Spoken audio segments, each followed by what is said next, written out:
Hey everyone, welcome to this explainer. Today we're embarking on a pretty fascinating coastal tour of India's rapidly growing maritime infrastructure. We're literally going to chart out how a massive subcontinent connects with the rest of the world using our map. Think of this as a virtual voyage, tracing our way around one of the most critical coastlines on the globe. Let's get right into it. But before we map out these massive logistical hubs, we've got to ask ourselves a foundational question. How exactly does a nation sustainably transform its coastal geography into a global economic powerhouse? Because, it's not just about building a few docks. It's about creating an integrated, efficient, and forward-thinking maritime network. And that is exactly what we're unpacking today. Okay, so here's our itinerary for today's geographic journey.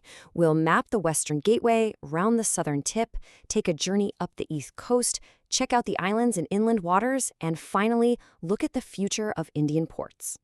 Section 1. Mapping the Western Gateway, the high-volume coast.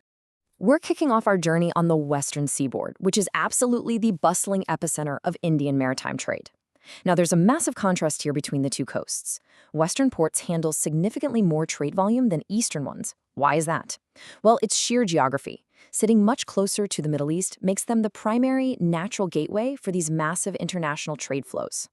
Starting way up north, the Gujarat cluster is super interesting because it features these highly specialized ports acting in perfect concert. You've got Deen Dayal at Kandla, which is India's largest port by sheer volume, acting as this massive hub for crude oil imports.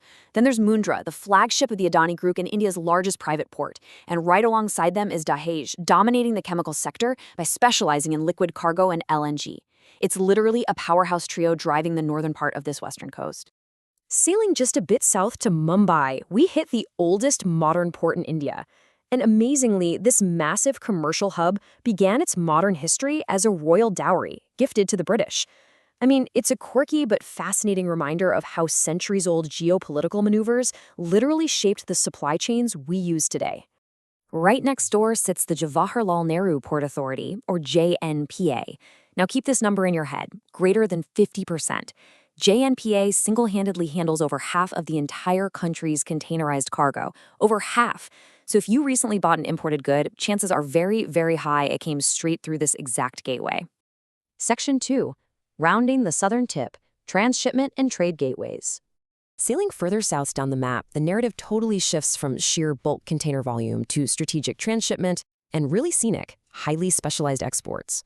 As we trace the coastline downwards, we pass Goa's Mormugao, nestled right in the beautiful Zuari estuary, which actually leads the country in exporting iron ore. Then we hit Karnataka's new Mangalore port, shipping out regional specialties like cashews and coffee. And finally, we arrive at Cochin, home to India's very first dedicated international container transshipment terminal at Valapattam. And that brings us to our next major milestone as we fully round the tip into Kerala. The Vizhinjam International Seaport is an absolute game changer. Why? Because Vizhinjam is India's first true deep-water transshipment port. Its extremely deep waters finally allow those massive global megaships to dock directly on Indian shores, which is significantly altering the logistics routes of the entire region. Section 3. Journey up the East Coast, minerals, cars, and deep drafts. Rounding the Cape and heading up the eastern seaboard, we enter a completely different logistical landscape. This site is heavily dominated by mineral wealth and industrial exports. Moving up the coast, VO Chidambaranar port in Tuticorin connects the historic pearl fishery coast directly to trade with Sri Lanka. A bit further north, Chennai stands as the second largest container port in the whole country and the absolute largest on this eastern coast. Right nearby is Kamarajar at Ennore, making history as India's first corporatized port, and it functions today as a massive hub for exporting coal and cars. Continuing our trek up the coast, we arrive at Visakhapatnam.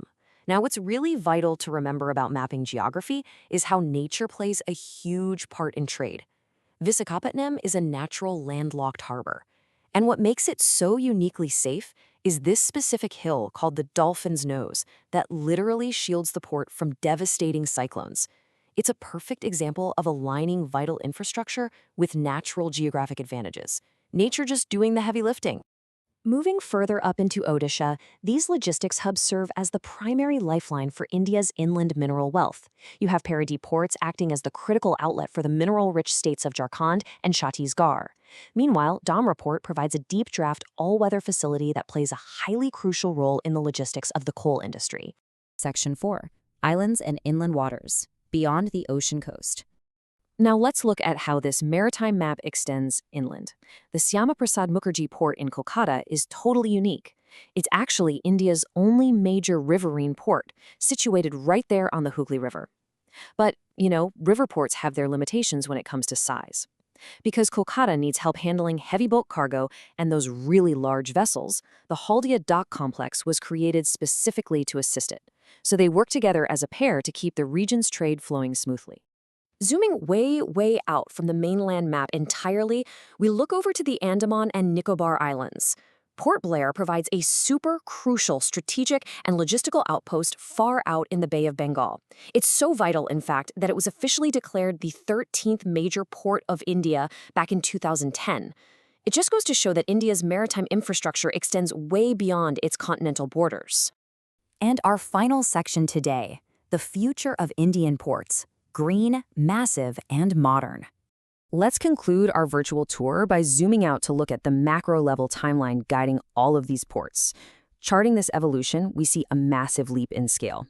We go from the 1919 maiden voyage of the Indian ship SS Loyalty, which is a date we now celebrate as National Maritime Day, all the way through the 1990s privatization boom pioneered by Pipavav.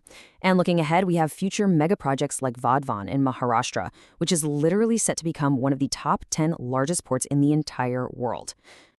At the very heart of this future map is a unifying strategy called the Sagarmala Project. This is an incredibly ambitious initiative to modernize these ports and heavily promote port-led industrialization. The main goal here is upgrading these hubs so seamlessly that entire industries, factories, and supply chains can grow directly around them, which vastly improves efficiency. But sheer expansion definitely isn't the only goal. There is a massive sustainable shift taking place under the Blue Economy policy, which aims to sustainably utilize India's vast maritime resources. Most Indian ports are actively transforming into green ports. They're doing this by adopting large-scale solar power and providing shore-to-ship electricity, ensuring that this huge economic boom doesn't come at the cost of the fragile coastal environment. So as this explainer comes to a close, I want to leave you with this to ponder. As India's ports go completely green and these new global megaports start handling unprecedented traffic, how exactly will this rising blue economy reshape the flows of global trade tomorrow? The map is changing right in front of us, and the ripple effects, well, they're going to be felt worldwide. Thanks so much for joining me on this journey, and definitely keep exploring.